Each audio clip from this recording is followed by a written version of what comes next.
Hello दोस्तों। मेरा नाम है सिमरन। उम्र बस 22 की हो गई है। गांव की हूं पर पढ़ाई लिखाई के चक्कर में शहर में आंटी के घर रहने लगी।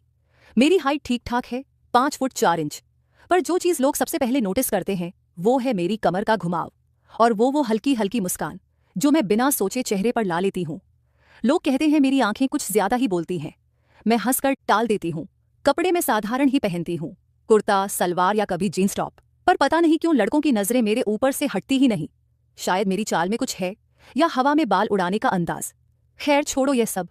आज मैं तुम्हें अपनी जिंदगी की वह बात बताने जा रही हूँ जो मैंने आज तक किसी को पूरी नहीं बताई। यह बात उस समय की है जब मैं कॉलेज के दूसरे ईयर में थी। आंटी का घर पुराना था, बड़ा सा, पर सिर्फ हम 3 लोग रहते थे। मैं, आंटी और उनके बेटे विक्की भैया। विक्की भैया मुझसे 4-5 साल बड़े थे। नौकरी करते थे किसी प्राइवेट कंपनी में। घर में दिन भर आंटी अपने कामों में व्यस्त रहती। मैं कॉलेज जाती और विक्की भैया सुबह जल्दी निकल जाते, शाम को देर से आते। एक शाम की बात है, मैं कॉलेज से थोड़ी देर से लौटी थी क्योंकि लाइब्रेरी में असाइनमेंट पूरा कर रही थी। घर पहुंची तो देखा आंटी किचन में कुछ बना रही थी और विक्की भैया अभी तक नहीं आए थे। मैंने बैग ऊपर अपने कमरे में रखा और नीचे आ गई। आंटी ने कहा, सिम्मी बेटा, आज विक्की देर से आएगा। ऑफिस में कोई मीटिंग है, तू नहा धो ले, मैं खाना गर्म कर दूंगी। मैं ऊपर गई। गर्मी बहुत थी उस दिन। मैंने सोचा पहले नहा लूं। बाथरूम में घुसी, दरवाजा अंदर से बंद किया और कपड़े उतारने लगी। अचानक ध्यान आया कि तौलिया तो मैं भूल गई बाहर लटकाना। मैंने सिर्फ स्लिप पहनी हुई थी, ऊपर से कुछ नहीं। सोचा जल्दी से जाकर तौलिया ले आऊं। दरवाजा खोला तो सामने विक्की भैया खड़े थे। शायद वह भी अभी अभी आए थे और अपना कमरा बदलने आए थे। हम दोनों एकदम से रुक गए। मेरी स्लिप थोड़ी पतली थी, गीले बालों से पानी टपक रहा था चेहरे पर। विक्की भैया की नजर एक पल को मेरे कंधों पर ठिठकी, फिर जल्दी से नीचे देख लिया। सॉरी सिम्मी, मुझे नहीं पता था तू। वो हकलाए। मैंने हंसकर कहा, कोई बात नहीं भैया, मैं ही भूल गई तौलिया। आप अपना कमरा बदल लीजिए। मैं 2 मिनट में और मैं तौलिया लेकर फिर बाथरूम में घुस गई। दिल थोड़ा तेज धड़क रहा था, पता नहीं क्यों। शायद पहली बार किसी लड़के के सामने ऐसे खड़ी हुई थी। नहाकर नीचे आई तो विक्की भैया सोफे पर बैठे मोबाइल देख रहे थे। मैंने साधारण कुर्ता सलवार पहना था, पर गले में थोड़ा गहरा कट था। मैं उनके पास बैठ गई। आंटी अभी किचन में थी। भैया आज मीटिंग कैसी रही? मैंने बात शुरू की। बस वैसी ही। बॉस ने सबको लंबा लेक्चर दिया। वो बोले और मेरी तरफ देखा, थोड़ा मुस्कुराए। तू कॉलेज में क्या कर रही थी इतनी देर? असाइनमेंट था, लाइब्रेरी में बैठी रही, मैंने कहा और अपने गीले बालों को पीछे किया। उसके बाद हम दोनों सामान्य बातें करने लगे, पर मुझे लगा उनके लहजे में कुछ अलग था। वह मेरी हर बात पर थोड़ा ज्यादा ध्यान दे रहे थे, मेरी हंसी पर ज्यादा देर तक मुस्कुरा रहे थे। मैं भी मजे ले रही थी। पहली बार किसी लड़के से ऐसे खुलकर बात कर रही थी।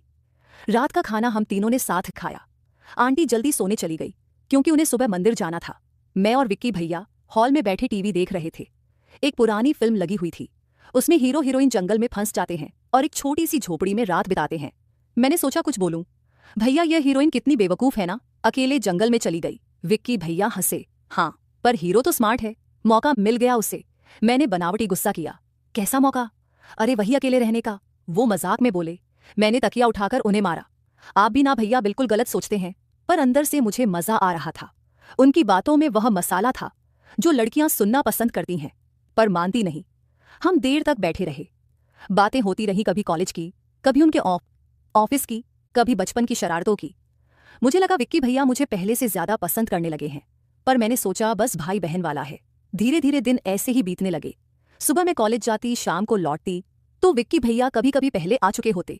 हम दोनों की बातें बढ़ती गईं। कभी वह मेरे लिए चाय बना देते, कभी मैं उनके लिए कॉफी। आंटी खुश रहती, कहती, देखो दोनों बच्चे कितने अच्छे से रहते हैं। एक दिन शाम को मैं अपने कमरे में पढ़ रही थी। दरवाजा खटखटाया। विक्की भैया थे। उनके हाथ में एक छोटा सा पैकेट था। सिम्मी, यह तेरे लिए लाया हूं। मैंने पैकेट खोला। अंदर एक सुंदर सी चूड़ियां थी, लाल रंग की, कांच की। वाह भैया कितनी प्यारी हैं। क्यों लाए? बस ऐसे ही, देखा तो लगा तेरे हाथों में अच्छी लगेंगी। मैंने तुरंत पहन ली। खनखन की आवाज आई। मैंने हाथ हिलाकर दिखाए, देखो कैसे बज रही हैं। विक्की भैया मुस्कुराए। उनकी नजर मेरे हाथों से होते हुए चेहरे पर आई। बहुत सूट कर रही हैं। उस रात मैं सो नहीं पाई।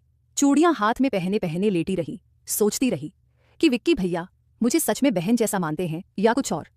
पर मैंने खुद को समझाया, अरे वह तो बड़े भाई जैसे हैं, ज्यादा मत सोच। फिर दिन ऐसे ही चलते रहे। हमारी बातें गहरी होती गईं। वो मुझे अपनी ऑफिस की गसिप बताते, मैं उन्हें कॉलेज की। कभी कभी रात को देर तक बात करते। एक रात बहुत देर हो गई थी। आंटी सो चुकी थी, हम हॉल में बैठे थे। बाहर हल्की हल्की ठंडी हवा चल रही थी।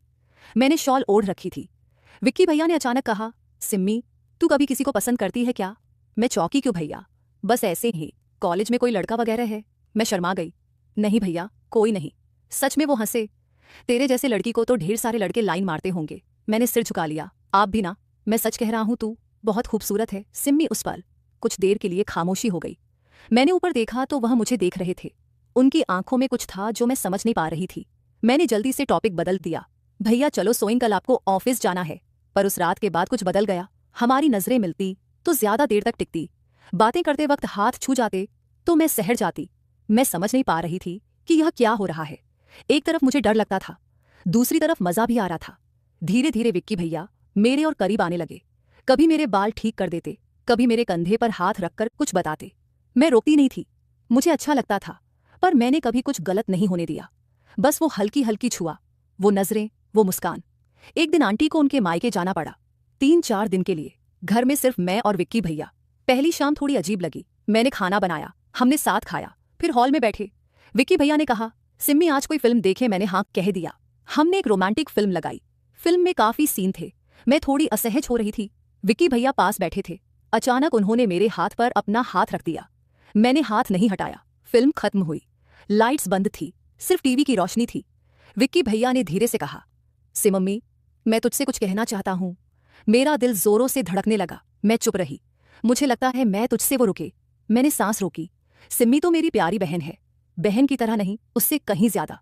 मैं एकदम से उठ खड़ी हुई। भैया ये आप क्या कह रहे हैं? सच कह रहा हूं। मैं काफी दिन से सोच रहा था।